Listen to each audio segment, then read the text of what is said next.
The Fox local app, joining you from 6:30 to 7:30. You can also watch us on YouTube as well. Just go to Fox 7 Austin, hit that live tab. You can watch us right then and there. You can also watch old episodes as well. As I've mentioned many times before, we are unscripted, sort of planned, but we are always ready in case anything's happening. We've got eyes and ears on different things going around, not only just here in Central Texas, but across the country as well. Over the last couple weeks, we've obviously talked a lot about Nancy Guthrie. The 84-year-old woman is still missing. I don't know if we'll really get into that today. I know that's something that a lot of you out there are probably getting some Guthrie fatigue from, but I did want to start off with something local. We will move into something happening in San Marcos, and our very own reporter Jenna King will come in here as well, and we'll kind of let her drive the car here and let her show us that update on her story. But I wanted to start out with an update here. This is a story that the station here at Fox 7 has been covering for the last almost 6 years now. Joseph Deshaun Taylor has been sentenced to 75 years in prison for a 2020 ambush and hostage crisis. So this happened about 12 days ago on February 6th. Visiting District Court Judge Rick Kennan sentenced 32-year-old Joseph Deshaun Taylor to 75 years in prison for his role in a violent 17-hour standoff in 2020 that left 3 Cedar Park police officers wounded.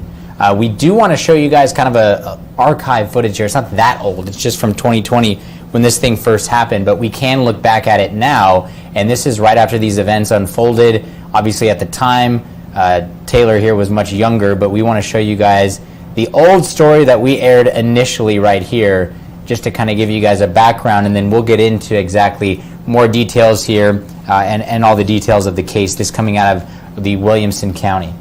All right, here we go. We'll listen in. What started out as a dangerous hostage situation ending peacefully in Cedar Park. If you're in crisis, we want to get you the help. Plain and simple. End of the day, we want this situation to come to a peaceful resolution. That's exactly what happened. After more than 16 hours, 26-year-old Joseph Deshaun Taylor released his family he was holding hostage and turned himself in. I can tell you we have been to that house previously for assault calls and for mental health issues. In that time frame, 50 shots were fired and 3 officers hit. Some of the damage can be seen on this police unit riddled with bullet holes. The officers we're told are in good condition, with one having to spend a little more time in the hospital. And the other officer was shot in the left upper bicep area and with extensive injuries to that. What started the standoff with Taylor was a 911 call from his mother on how he kicked down the door to the home and became aggressive. When officers arrived, he shot at them. The heated situation concerning those nearby. Very panic situation for me. I didn't know what's happening. Interim Police Chief Mike Harmon addressing the community following those stressful hours. I can't tell you how much we've appreciated the support from our very own community involved when we are involved in this incident. The support has been overwhelming, and we enjoy the fact that we live and work here in the city of Cedar Park. A lieutenant on scene gave us some insight on how officers were able to remain calm after 3 of their own were hit. And if we respond in anger, we're not going to get what we need, which is to calm him down or her down in any case and get them to see the light at the end of the tunnel so that no one else gets hurt. So you have to keep your emotions in check, but you also have to remember the humanity of people and try to find that balance. Taylor is charged with 3 counts of aggravated assault with a deadly weapon on a public servant and 3 counts of aggravated kidnapping. All right, so that was a story we did way back in 2020. From my understanding, that is a reporter by the name of Steven Sarabia, who is no longer working here with us. But that's just kind of a background into what happened almost 6 years ago. As I mentioned, if you're just joining us, that person, Joseph Deshaun Taylor, sentenced to 75 years for that 2020 ambush and hostage crisis. And just to give you guys an idea of how long this thing lasted, 17-hour standoff that left 3 Cedar Park police officers wounded. The sentencing follows a December 2nd, 2025 bench trial where Judge Kennan found Taylor guilty in all 5 cases against him, specifically receiving that 75-year sentence for each of the 3 counts of aggravated assault with a deadly weapon on a public servant, and 10-year sentences for each of the 2 counts of aggravated kidnapping with a deadly weapon. The convictions are the result of a harrowing incident that happened in August 2020. That's when that story aired. I want to skip ahead here. When the officers arrived at the residence, they discovered that the front door had been barricaded and they had to force entry into the home. As 3 officers moved towards the upstairs bedroom, they heard screaming. As they attempted to breach the bedroom door, Deshawn opened fire through that closed door. Bullets struck Officer Jackie Quiles here on the edge of her vest and grazed the head of Officer Chris Hester. Officer Nick Anderson was struck in the arm, shattering his humerus bone. Both officers were able to retreat out of the house, while Officer Anderson waited for an opportunity to escape and returned fire as Deshawn continued to shoot at their patrol car and others from a second-story window. Then, law enforcement from around Williamson County and the Central Texas Regional SWAT team arrived to assist. Negotiators worked through the night as Taylor held the victims inside the bedroom for approximately 16 hours. After persistent negotiations and restraint by Cedar Park police, Taylor first released his siblings and then ultimately surrendered alongside his mother at 7:30 a.m. So a 17-hour process there.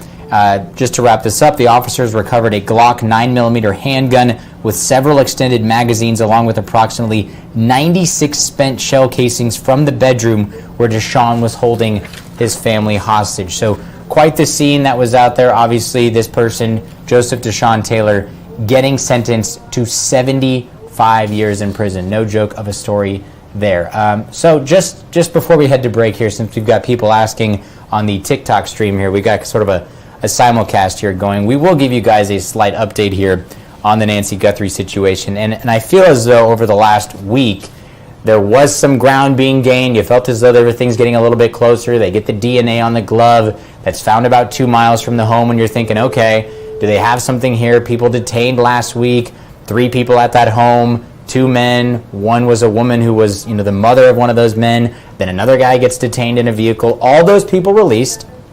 We go through the weekend. We're then hearing that they've got this signal sniffer, and they're using a helicopter with this Bluetooth technology to try and locate Nancy Guthrie's pacemaker.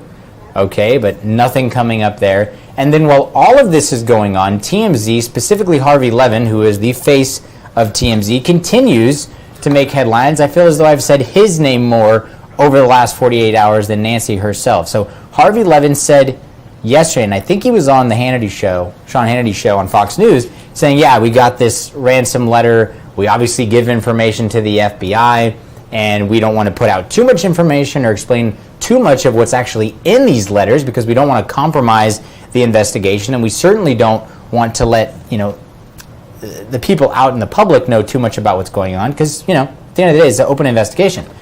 And he said he wasn't going to talk about that anymore. But then today, a different story, and a lot of people were confused going, wait, I thought you said you weren't going to talk about these anymore. But according to him, they have another ransom letter. So we will listen to that. It's just about 4 minutes long. This is Harvey talking about it. Once again, I have to remind everybody out there, he's 75 years old, and I know that blows a lot of your minds. So we'll listen into what he has to say, and it's interesting because now this thing is going international, if you will. The search for Nancy Guthrie has gone international. We have learned the FBI has told federal Mexican law enforcement to tell various police agencies to be on the lookout for Nancy and her kidnapper. Now, our law enforcement sources are telling us that it is possible they believe that Nancy was taken across the border, but they doubt if she is across the border that it happened directly after the kidnapping. We're told that because we know now that the FBI checked cameras, Border Patrol cameras, and also other various electronic devices. We are asked not to be specific about that, and they have come up dry. There is nothing showing any movement across the border where they suspect Nancy Guthrie was in that car. Now, that said, we're told that she could have been taken at some point after the kidnapping, a day or so later or 2 days later. They just don't know. And obviously, there is a way to get across the border undetected. But right now, they have put the word out, and so far, no luck. there is something else. TMZ obtained another ransom note today. This is a highly sophisticated demand involving a form of crypto, not Bitcoin. Now, it is demanding roughly the same amount as the demand letter we received, shortly after the kidnapping, the $6 million demand. It's not exactly that, but it's close to that.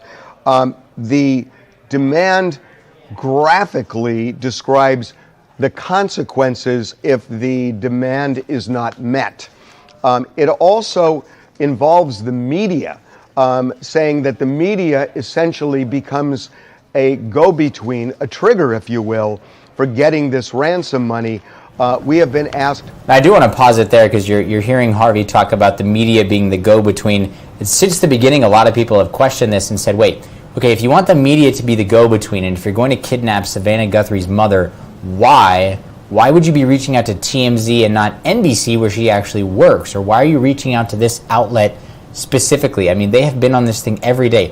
Why is TMZ the one getting the letters? And once again, these aren't confirmed to be the people that know anything. We heard in the ransom letter that was talked about a couple days ago that this person saw what was happening at the border. She saw Nancy with, quote, them. He saw Nancy with, quote, them. So we don't know. Now, this letter, as he's saying here, as he just explained, does mention crypto, but it's not Bitcoin. So it's a different form, according to Harvey here. Once again, I don't know why they're the ones getting these letters. Not to be specific about any of that beyond what we've just said, we have forwarded this on to the FBI, and they are looking into it. The email that we received today does not have the same crypto account as the crypto account in that first ransom letter that we received. A couple of other things. We told you yesterday that the FBI went around to various gun stores in the Tucson area with a list of names, trying to see if anybody on that list bought a gun at any of these shops. We were told, and we told you this yesterday, that the list was created by the people who had purchased a holster similar to the one that the kidnapper was wearing. The FBI had gone to Walmart and other retailers, created this list. We are told that this did not bear fruit, that so far it turned up nothing, that there was no match here of somebody buying a gun and buying that holster, at least from that list. A couple of other things. The FBI team, there is a team that is working on just finding people who have bought items similar to the ones the kidnapper is wearing. They actually have a team contacting Walmart and other retailers, and their focus is finding matches, people who have bought more than one of these items, a backpack, a jacket, a holster, or anything else. Again, we are told that so far they do not have any real leads on that. So the bottom line, and this is a quote from a law enforcement source, we are shaking the trees looking for clues. So they are doing everything they can. There's one other thing that I was asked to mention, and that is something I know to be true. The FBI is really serious that anybody who is trying to get money from the Guthrie family with a phony demand letter is going to spend, as it was put to me, a long, long time in federal prison. The FBI does not mess around with things like that, and they are laser focused to find both the kidnapper and people who are exploiting the Guthrie family. All right, so once again, that was Harvey Levin there talking about receiving another ransom letter, even though, unless I was reading it wrong, unless I was seeing it wrong when he was talking to Sean Hannity, saying they weren't going to talk about that anymore. Obviously, a lot of people were hoping to get something from the glove that was recovered 2 miles from Nancy Guthrie's home that did not match anything in the CODIS. Now, according to Pima County Sheriff Chris Nanos, it doesn't mean that they can't find that person. It just means that the database, and these are people that have committed crimes and are in the database or have other means to get in that database, that they would be in there. Now they are working on a genealogy test to perhaps try and find this through other means. So there's still, I think, some hope out there for some people, but others saying, okay, are we any closer today than we were 18 days ago when this thing first started? And I think in a lot of people's eyes, they don't feel, that's the case. They feel like they have more questions than answers. But I was mentioning this on the TikTok live, and I don't know if I mentioned it here to the Fox local audience, but something my mom pointed out, and I know this probably doesn't mean anything, and it's probably even silly to talk about, but oddly enough, A&E released a series at the start of the year that was shot last year in 2025 called Desert Law, sort of this behind-the-scenes look at the Pima County Sheriff's Office, oddly enough, on reality TV, and that just came out like a month ago, maybe 6 weeks ago, and then you're obviously dealing with this. And local stations like KOLD in Tucson, who's been covering this story, was even doing a story talking about, hey, our local sheriff's department here is going to be in this reality show. So I know it probably doesn't mean anything. It's just sort of a weird coincidence.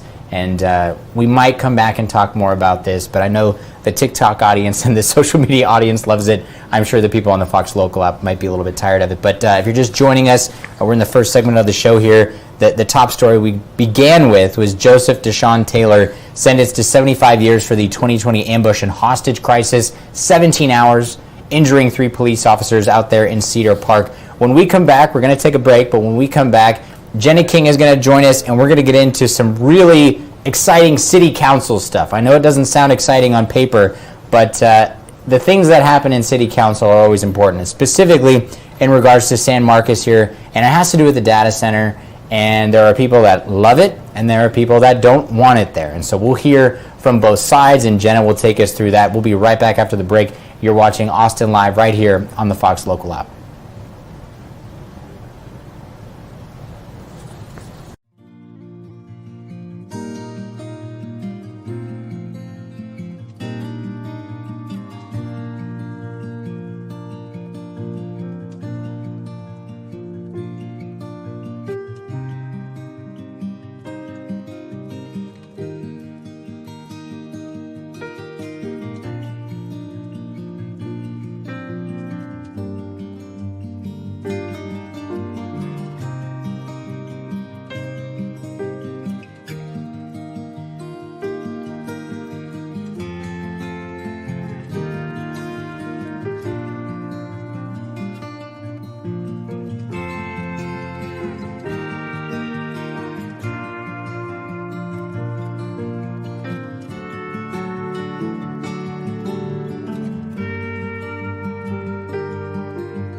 stop ad break. Yeah. Okay. Hey guys, welcome back into Austin Live from the live desk here. We are in the newsroom. As you see, we've traded places here, and so we're bringing in Jenna King. She's got a story today that we wanted to preview a little bit about, and we've got some sound here. If you've ever gone to a city council meeting, the main thing to focus on is public comment, right? That's where it gets. That's spicy. where it gets juicy. And so I know every 4 years everybody talks about the presidential election. Obviously, people talk about the big, the governors and the senators, but really the stuff that happens in your backyard gets decided at these city council meetings. And that's when a lot of these people, they pack in and they're very passionate. Yes. Obviously. They have a lot of things to say. Yeah. So give us the overall rundown, if you will. Yeah. We've. I'm sure you guys have maybe heard about the data center and kind of the controversy behind it. We are still learning about it ourselves, putting the pieces together. San Marcos had this proposed data center, and a lot of people upset about it, like you said earlier. A lot of people happy about it. Which is the case with just about everything. Just about life in general. And so last night was the meeting to essentially decide, are we going to continue this process forward, or are we shutting this thing down, for now at least? For now. And so people packed on in. I heard it started at 6. I heard people got there as early as like 3 o'clock and like camped out and were like waiting to go, packed in. Getting season tickets for a basketball game. An overflow room. This is the real deal. And again, this is about a data center intersection of Francis Harris Lane and Grant Harris Road. This is toward the southwest area of downtown for those folks. Pretty rural out there area. And then the city council, they denied the request for a land use change. Yes. Is that correct? Yes. So they're basically. So what does that mean? After when they went till 2 in the morning and heard all of this public comment, and essentially. And then they got together until 2 a.m. And oh my God. And they decided, no, it's not happening. At least for now, they denied, I guess, essentially the zoning changes, if you will, to make this happen and turn this into that business. And so, but the people, so essentially one side of it is saying, it's going to create jobs. Mm-hmm. It's going to, bring tax revenue to the community. We're going to hear from construction workers, labor unions about, all the good that this will do for the economy, in their opinion. And then on the other side, you have a lot of people just opposed about the strain that this data center would have on the already limited water resources in San Marcos. And the power grid. And so... And I do want to give credit to KUT. I printed out their article here. And so as you said, Jenna, the vote came in at 2:14 a.m. And this says that the citizens who showed up were overwhelmingly against the data center. Is it data or data? Data. There were 125 people who signed up to speak in the citizen comments section, and another 57 who signed up to talk during the public hearing portion. And they each get 3 minutes. So like, doing the math in your head. No wonder they're there all night. So let's listen into what some of these people had to say, and then we'll react to it. Now, I can't hear all of this, but I do know some of what was said, and Jenna will break it down for us as well. But we want you guys to listen into what these people had to say. This is basically whether or not San Marcos should have this data center. So we'll pull this up now. Yeah, it's at 2. Oh, maximize that. Sorry. All right, so we'll listen in here. This is the public comment section at last night's San Marcos. We're going to hear 2 different sides, so you can hear the differing opinions. Well, I'm with the Laborers International Union of North America and Local 1095 and representing construction workers. And we're here in support of rezoning for the Highlander Data Center. Projects like this build lives. In our line of work, you measure a job by what it allows your family to plan for. Some jobs carry you to the next paycheck. Projects like this can carry you to the next chapter of your life. This is the kind of project that lets a worker qualify for health insurance for the first time. The kind that lets parents get their kids braces. The kind that lets a family replace a leaking roof instead of holding on for one more season. And for the people trying to get into the trades, this is the kind of project that opens the door for that. A chance at a union job that can lift hundreds, literally hundreds of workers' families into the middle class. For a lot of local kids, college isn't always the path, but a trade can still lead to a stable, respected middle-class life. Projects like this are where that path begins. Union construction work has put food on my family's table and provided our health care and supported our lives from one generation to the next. That's what long-term projects like this mean to the trades. Stable, permanent careers. And this project includes a written commitment to union labor. That means the highest safety standards, the best training programs, real worker protections, not hopes, not assumptions, but an agreement in writing. And we've been asked a lot, why this project? And the answer is simple. This is the project that committed to local union careers. This is the project that put responsibility in writing, and this is the project that lets opportunity stay in San Marcos. If this project moves forward, those careers and opportunities exist here. If it doesn't, a data center will still get built just next door under different standards without the same commitments to this community and labor. So tonight you have the opportunity to vote in favor of lifelong union careers in construction. And on behalf of construction workers who rely on projects like this, I respectfully ask you to support this project. Along with the 99% of the people speaking tonight, I'm in opposition of any data centers being constructed near our precious aquifers and rivers. My family has lived in the San Marcos and Wimberley area for the last 30 years and share the same sentiment. I'm 6th generation Texan, and my sons are 7th and 9th generation Texans. I have visited nearly every part of Texas, and I truly believe that San Marcos is the most beautiful city in Texas, in large part due to the San Marcos River and the vibrant river culture it brings to the community. When I was contemplating what to say tonight, I thought of what my neighbors shared with me a while back. I learned about how they met and how they have traveled much of the world together. With all their adventures and seeing so many gorgeous places, they have chosen to settle in San Marcos. I also share that feeling. I want to raise my family and live here for the rest of my days, swimming in the river with our grandchildren. According to the Community Impact publication, San Marcos is projected to triple in population by 2050. To me, that sounds like we don't need any help from any data centers. They need our help. We would be the ones with all the skin in the game. And for what? Some potential tax revenue and a handful of jobs. To all the construction men and women out there, there's going to be plenty of work, I think. That's what it sounds like. So don't worry about construction. It's coming. It's here.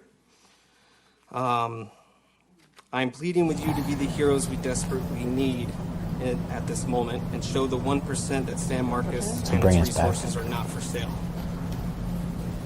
All right, so as you just heard from the meeting last night, pretty good differing opinions on one side. You know, labor unions strongly supporting this proposal. With the bright orange shirt With the bright orange, showing out, dozens of them to, voice their support for this. I want to read this because I thought this was a cool quote. Some jobs carry you to the next paycheck. Projects like this can carry you to the next chapter of your life. Wow. This is the kind of project that allows a worker to get health care for the first time, the kind that lets a parent get their kid braces. So I never had braces, so I can. You were blessed with nice teeth. Nice. I can empathize. And so, yeah, just on one side, just thinking about all of the jobs and the benefits that it'll create for a lot of these people who really rely, obviously, on this work, and it would be, years to create this project, and so that would be job security for those people, right, down the line. But then, of course, on the other hand, we heard from a gentleman resident that has spent his whole life there. People go rafting in the San Marcos River. They love it. It's like a gem of the region. And he thinks that's going to get contaminated and ruined. He doesn't want. Yeah, they don't want. There are already issues with water in San Marcos. Right. Actually, Ruben Becerra, I did a story on this the other day. he is calling for a moratorium on high volume industrial water use. So essentially these businesses coming in and using all this water. The county, I believe, is already on like a stage 4 water restriction. Right. So everyone is doing their part. And then you add this into the mix. Basically on Monday he was saying, well, why am I going to ask residents to do their part but not these big corporations who are using thousands and thousands of gallons of water, whatever it may be. And so I talked with Becerra today, and he's thrilled with the decision and just happy that people kind of came together, but still obviously a very, a lot of passionate people. I think that article said, people were cheering and crying. Well, yeah, I mean, these people are waiting until 2:15 in the morning. They're cheering when this vote gets, once again, this was rejected. It was denied a request for land use that was 5-2. And it's funny to say early Wednesday morning, so this didn't happen that long ago. And as you mentioned, Jenna, you've got problems with aquifers, you've got a problem with the drought concerns. You add something like this, that's just going to affect it more. It's that question of commerce versus conscience, right? Yeah. And what's the right thing to do? Yes, you hear Governor Greg Abbott talk about it every day. This is the economic hub of the United States right now, but at what cost does it mean for the local people in the local areas here that are just trying to do small town things? Exactly, and a lot of those people, like this gentleman said, just wanting to spend time out on the river with his kids and wanting to make sure that the water is sustained over time. And so if they now request this, they deny this request, then what happens? So now, it's not totally I asked done. Becerra, this is the interesting part, is it could come back. Okay. So who's behind this? Fort Worth-based Highlander SM1 LLC. That is the company behind all of this. They proposed it, but basically when I talked to Becerra, he said they can reapply to potentially bring the data center back, but they have to wait 6 months. But who's to say they're not going to, come right back and we have the same situation again? But yeah, and you're obviously going to have more on this story in the 10 o'clock. 10 o'clock. 10 o'clock. So once again, watching here on the Fox Local app, I know Jen has explained a lot of this here. She's also going to have some of these sound bites and a more in-depth look as well coming up at 10 o'clock. And then, of course, she'll continue to follow this, we hope, because that way we can bring you back on and you actually know what the heck we're talking about here. Yes, we are all playing catch-up today. This has been going on for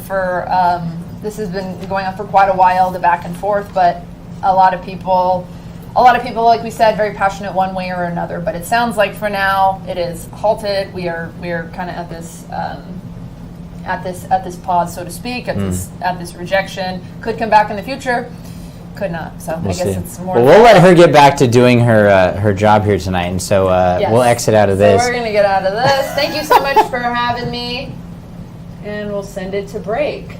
Yeah, we'll be right back, guys. You're watching Austin Live.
Oh.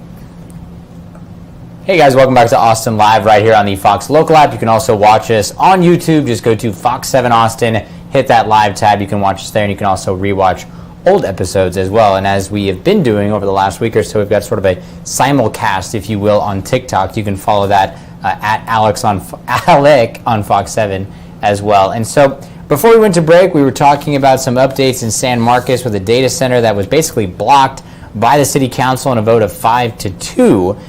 But during the break, we did notice there was a press conference going on in Los Angeles. It just wrapped up, but it has a very high-profile name in it, a man by the name of Mark Zuckerberg. I'm sure many of you out there know who we're talking about, the Facebook founder. He is now the Meta CEO, which is that larger, obviously a conglomerate, if you will, Facebook and Instagram, etc. And so what we have here going on in Los Angeles is a social media trial in terms of the platform's addictiveness and what that means for a lot of people moving forward, and whether or not these social media companies should be held responsible for this addictiveness, because some of these children have either caused harm to themselves, in some cases taken their own lives, and people are starting to wonder, okay, are these tech CEOs, are these founders, are these people running these social media sites, are they going to be held responsible for this type of thing? So earlier today in Los Angeles, Zuckerberg and an opposing lawyers were dueling, from what the AP says here.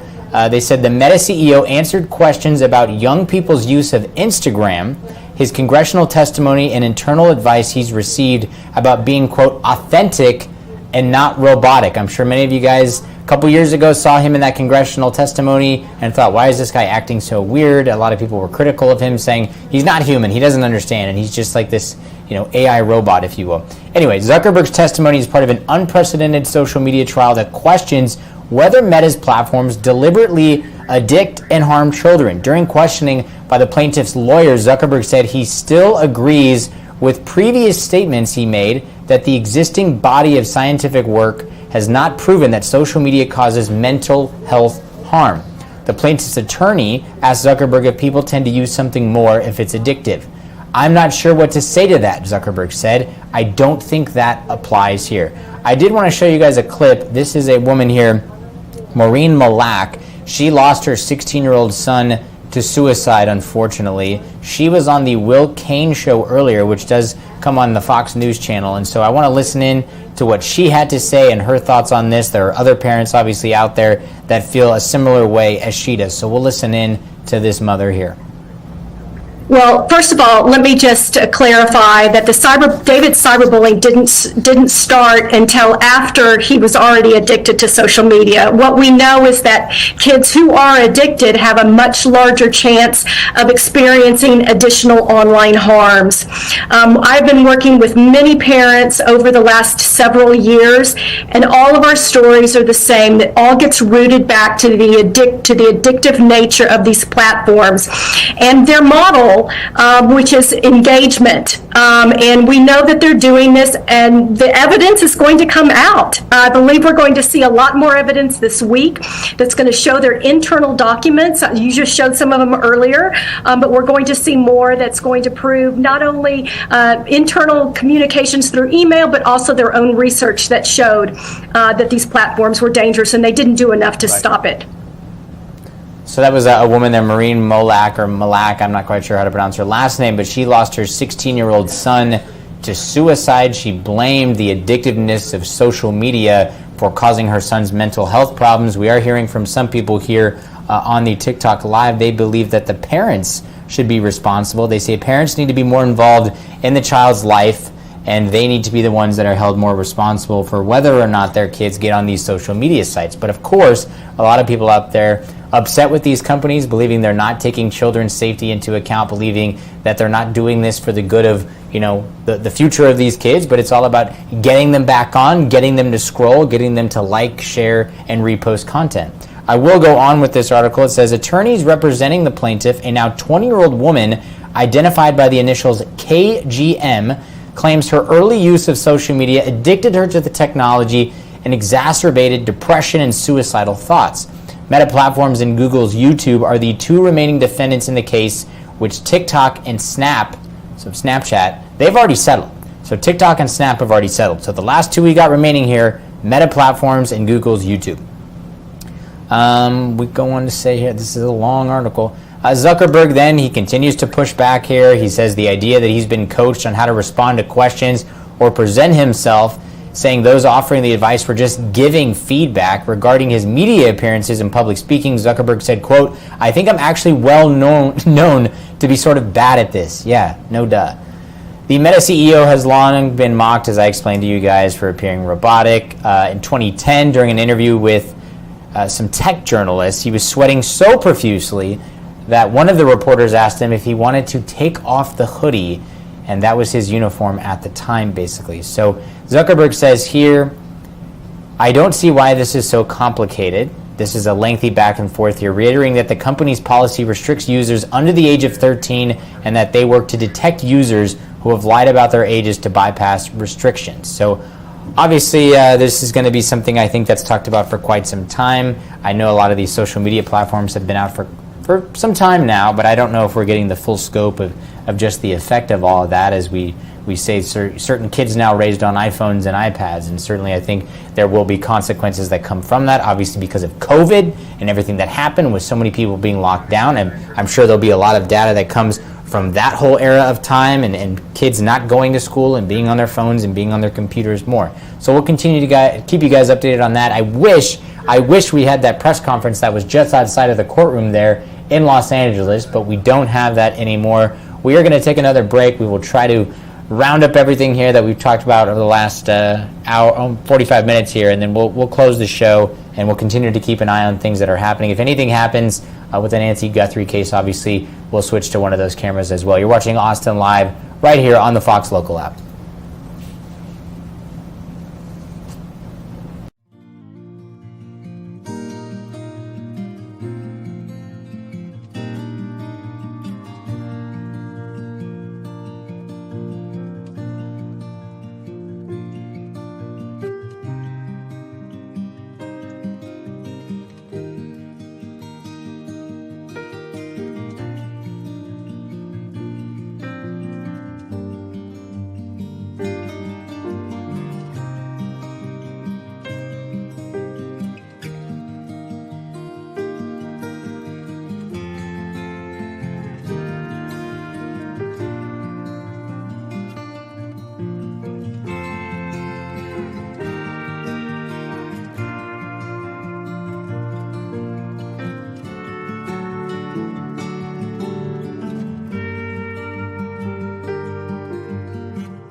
Love their jerseys, though. Love the USA Hockey jerseys. Outstanding.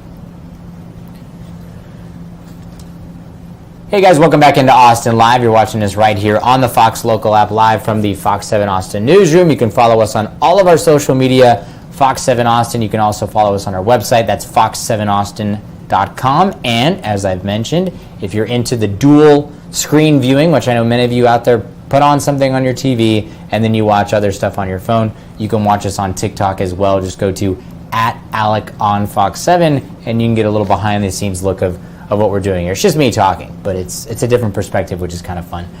Before we went into the break, I was reviewing some things that happened in this backcountry skiing situation in Lake Tahoe. Really devastating situation out there. I was able to pull up some video here of what the weather conditions look like out there in Lake Tahoe. If you've never been to Lake Tahoe, the lake basically is sort of split down the middle between California and Nevada. A ton of people go out there every single year to ski, and in the summer it's just an outstandingly beautiful, is that a word, outstanding?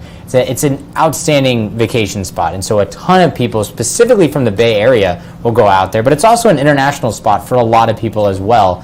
And all the snowfall there obviously was cause for concern, and so we've got people here dying in an avalanche. I'm going to pull up this video now just so you guys can see it, but just, I mean, unbelievable the amount of snow that was falling out there.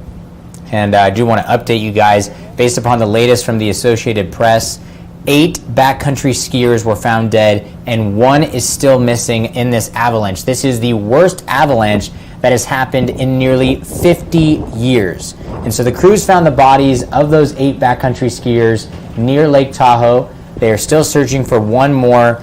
The people were caught in an avalanche, as I mentioned, the nation's deadliest in nearly half a century. So the authorities come out and said, look, we had little time to react. They said someone saw the avalanche, yelled avalanche, and it overtook them rather quickly. Horrifying. This is Captain Russell Rusty Green of the Nevada County Sheriff's Office. He said 6 from the guided tour were rescued 6 hours after the avalanche hit Tuesday morning during a 3-day trek in Northern California, Sierra Nevada, as a monster windstorm pummeled the West Coast. Nevada County Sheriff Shannon Moon said investigators would look into this decision to proceed with the trip on Sunday, despite the forecast for a major storm.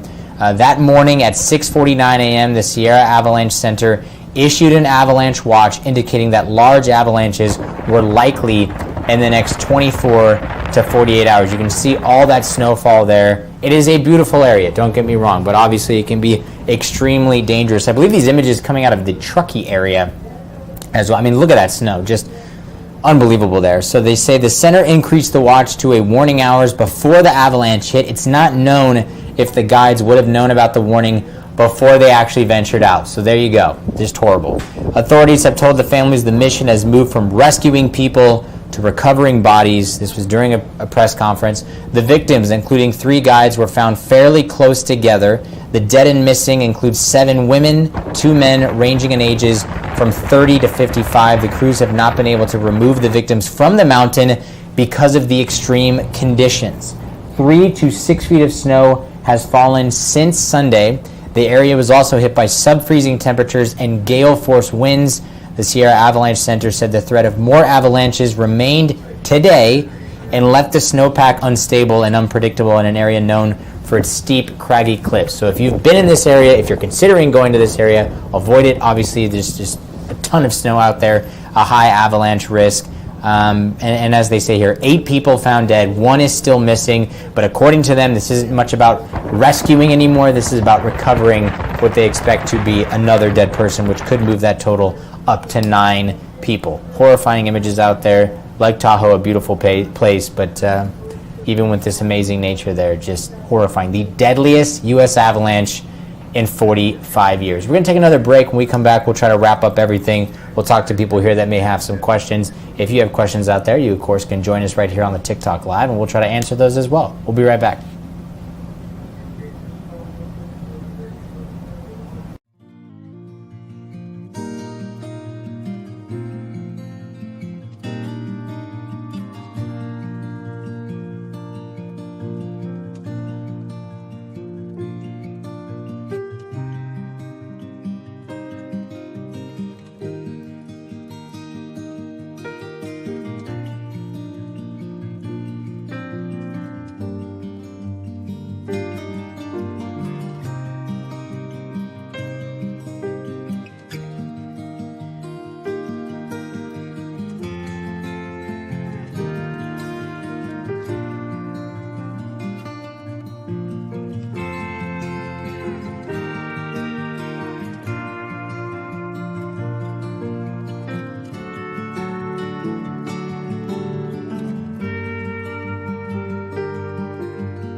Hey guys, welcome back to Austin Live. You're watching us right here on the Fox Local app. You can also watch us on YouTube. Just go to Fox 7 Austin, hit the live tab. There we are. You can also watch old episodes as well throughout the week. We're here Monday, Tuesday, Wednesday, 6:30 to 7:30 Central Time.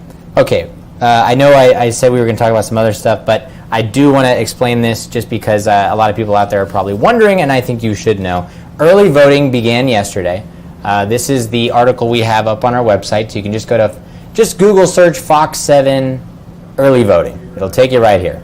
So this is the latest here, and I do want to show you guys basically the window of things happening. So this early voting hours that we've got here in Travis County go from yesterday, February 17th, to Saturday, February 21st, and those hours are 7 a.m.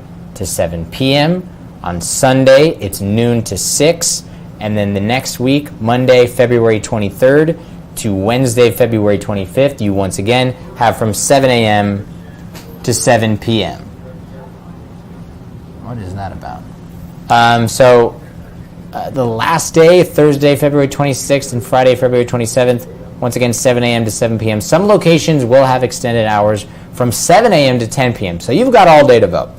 You can vote at any vote center in Travis County. So here are the ones. I don't want to go through all of them, obviously, but just to let you guys know, here locally, go to our page, Fox 7 Austin. You can find out where to vote, and they'll show you the times, and it shows you the exact days and times in which you can do it. Here are all those locations. There's a ton of locations to do it. This is not an online voting situation. You've got some sample ballots that you can look at. You got a Democratic sample ballot, and you got a Republican sample ballot with that primary approaching. We are just about 2 weeks away on March 3rd. But of course, because this early voting is open right now, you've got a window to do it.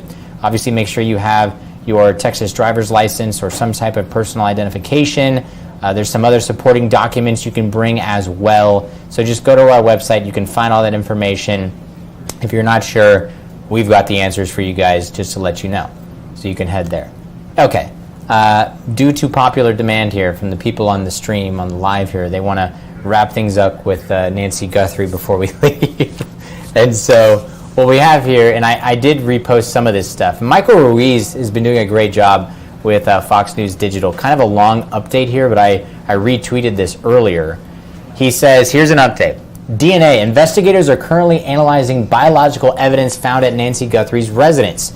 DNA profiles are currently under lab analysis. The number of profiles and other related details remain part of the active investigation. No further information will be released at this time. Just to let you guys know, that reward has moved up now. So we've got $100,000. That has been partnered with another $102,500. So you got $202,500 total, so $200,000. Additional information, Pima County Sheriff has received various requests for confirmation of various topics, including working with Mexican authorities, utilizing polygraph tests, specific video surveillance requests, financial analysis. PCSD is not confirming or releasing any details regarding these topics at the time. In terms of SWAT activity, SWAT says we do not share where our teams are dispatched to for officer safety. There was a call this afternoon that is not related to this investigation, okay? In terms of press briefings and interviews, there are currently no press briefings scheduled. If any significant developments occur, a press conference will be called and the media will be notified. So this was also interesting. Fox True Crime put this out earlier. If you want to go here on the Twitter page, and you can see where I reposted search history. An internet user appears to have searched for Nancy Guthrie's home address in the weeks prior to her suspected abduction. This is according to Google Trends. Before that, there was breaking news about 3 hours ago. Fox News learning that polygraph tests are being conducted today at the Pima County Sheriff's Department. Authorities did not confirm the tests are tied to the Guthrie case, but instead promised an update coming soon. A lot of people out there thought, hey, why didn't they do this earlier? Let's just get these people hooked up to a polygraph. Let's see who's lying. Let's see if it's anybody on the inside. Is it an inside job? Is the family involved? But we heard Sheriff Chris Nanos say this week, as early as this week, he doesn't believe the family is involved at all. They are, in fact, victims. So we'll continue to follow this. Like I said, this is going on nearly, 20 days now. We don't have many answers. I'll continue to repost stuff on my Twitter here. You guys can follow that. We'll continue to have the TikTok lives as well. We'll continue to have updates on our website, Fox 7 Austin. and of our social media as well. We got about 20 seconds left here. So I'll show you guys. If you like Instagram, you can always go to our Instagram there too. We've always got great video. And you'll want to see this truck flying nearly 100 feet into a home. That's some pretty crazy stuff. We've also got this cyclist that was caught on camera here getting hit by this car. So Marco did that story yesterday, and good spot to be. We'll see you guys next week.